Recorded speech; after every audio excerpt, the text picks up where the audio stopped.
Hello, hello, hello, and welcome to my thoughts on Tori, the best Mythbuster, said like 10 people. Yeah, well, I have many thoughts about this unit. Some positive, some negative, some middling, and most of them unfunny. But let's see what we got here. I'm sure you do.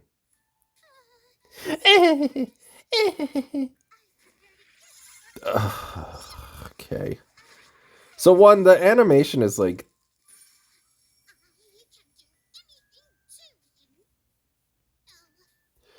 oh god. All right. So her animation is cute, but it seems like low frame rate, and I don't know why. She looks like a prostitute. I'm just gonna put that out there. She looks like a prostitute. I like. I don't know what Dilibet's been doing with her designs, but the only people I've ever seen anything remotely close to that skirt question mark scrap of fabric, the only people I've ever seen through TV and such, not personally weirdos, wear that kind of quote unquote clothing are prostitutes.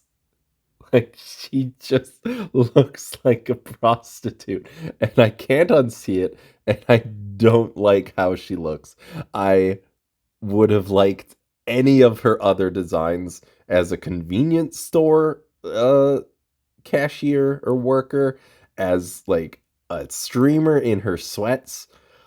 This ain't it, buddy. She is unappealing to me in every single way.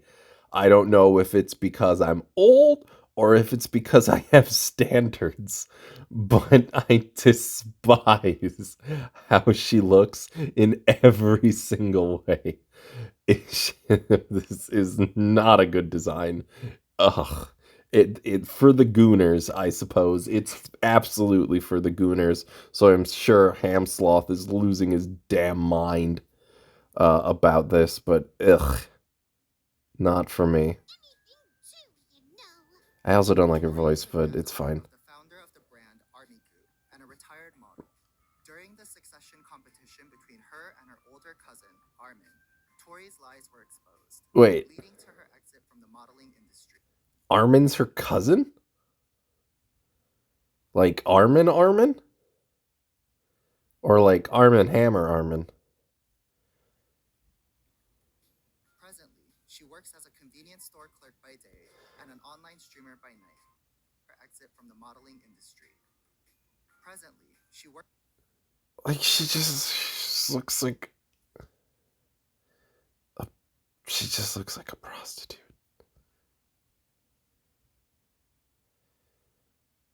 I like also in her design she has like the V, but it goes past where her legs start. I don't know.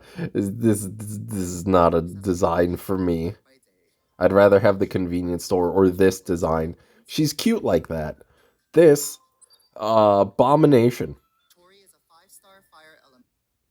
So, 5-star elemental thief, Leo, because I think that's the only way they know how to make thieves anymore. Pretty good attack, moderate crit chance, abysmal everything else. Speed is middling. It's faster than Flitica, but it's not super fast. She has high attack and can increase her critical hit chance through her imprint. Critical hit chance self-imprint is always good, but, you know, it's for the whales. Alright, now we can actually start talking about the interesting part of her, which is her kit. So, S2. her buffs, any buffs granted to her by anyone, herself, anybody else, are undispellable. So the first thing I want to preface with this is that her buffs are undispellable. They are not undisableable, if that makes sense. So if you get her into stealth, stealth becomes disabled when she gets hit with an AoE. It does not get dispelled. It gets disabled. So she does not just have permanent stealth whatsoever. Like she follows the same rules as everyone else.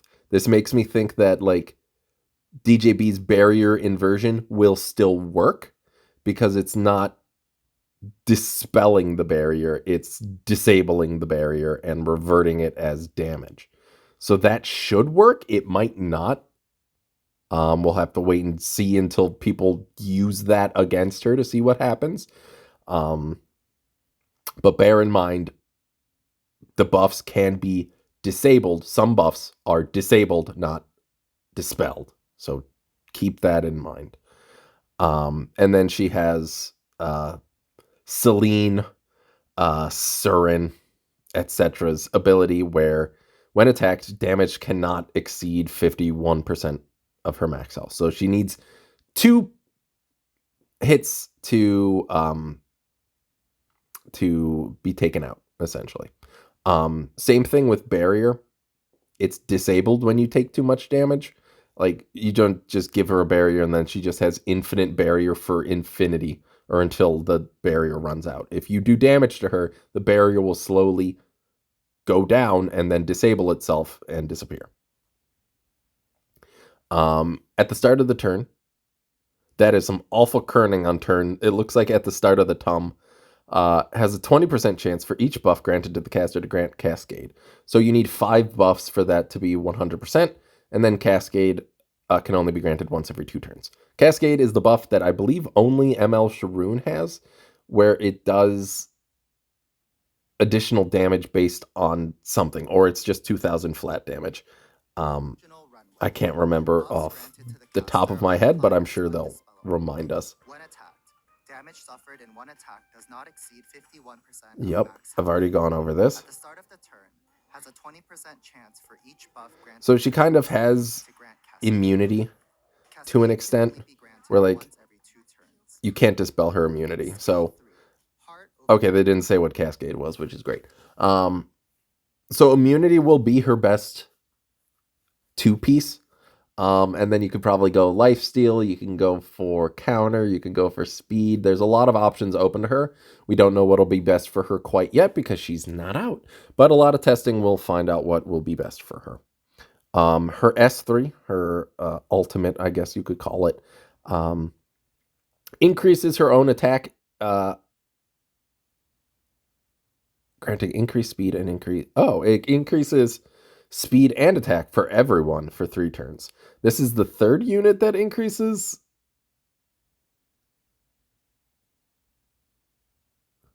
Wait.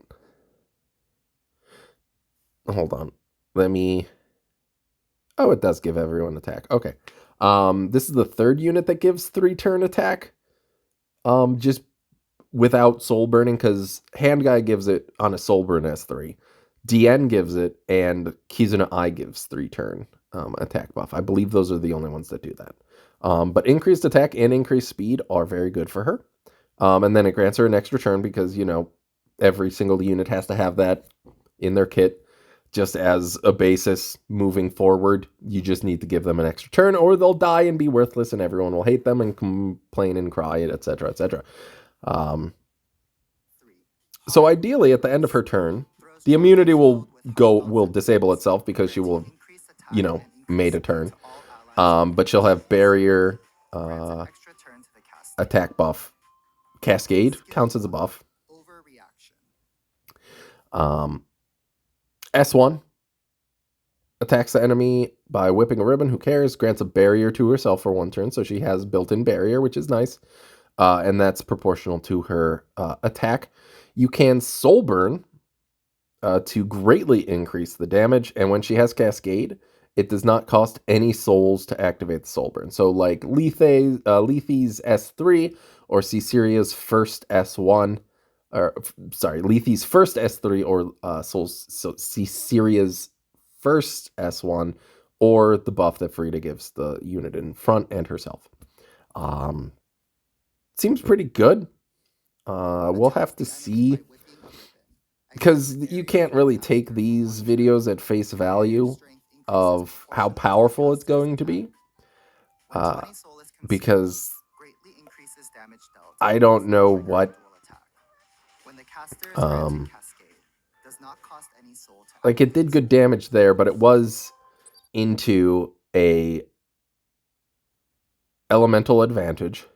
We don't know how much defense, HP, etc. that Mort has. I'm sure it shows in the video later, but we don't know how much defense that Mort has. We don't know how much attack they have. There's a lot of variables that can change and change depending on the person's build. So it's hard to say how good she'll be, really. Her artifact increases her attack by 20% at max, 10% at lowest. And grants a barrier at the start of battle equivalent to 50 up to 100% of her attack for 2 turns. So if you wail and get this maxed out and have her attack, say, 4,000, she'll have a 4,000 barrier at the beginning of the first 2 turns. So, that'll take some good chunking, because she can't take more than her HP's 50% of her HP's worth of damage. So that could be pretty good. But we'll have to see. I like it. It gives her the attack buff, and then, we'll make it easier for that barrier to be bigger. She'll probably be best friends with people on Bastion of Perlucia, stuff like that. DN, she'll be used with more than likely, since DN's getting a buff. Pretty much anyone that gives buffs. So we'll have to see. You really don't even have to use her S3 immediately. You can just use her S1. Players will be able to meet Tori through the limited summons starting February 13th. Thank you. Is that all she does when she's in? She just cries and then is like, I could do it, and then she cries again. I don't know if we even need to see the combat demo, but why not? But yeah, no debuffs. It's very interesting. Again, same with skill null, that's disabled when it's hit. But yeah, they just soul burn S1.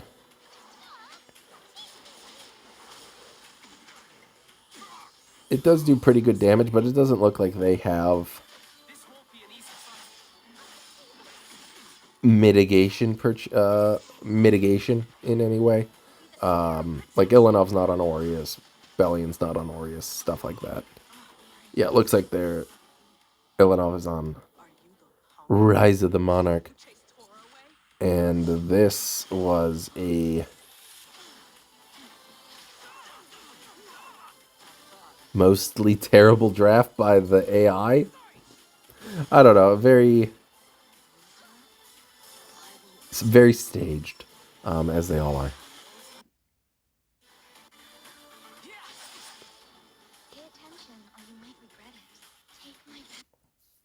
But anyway, yeah, let's go back.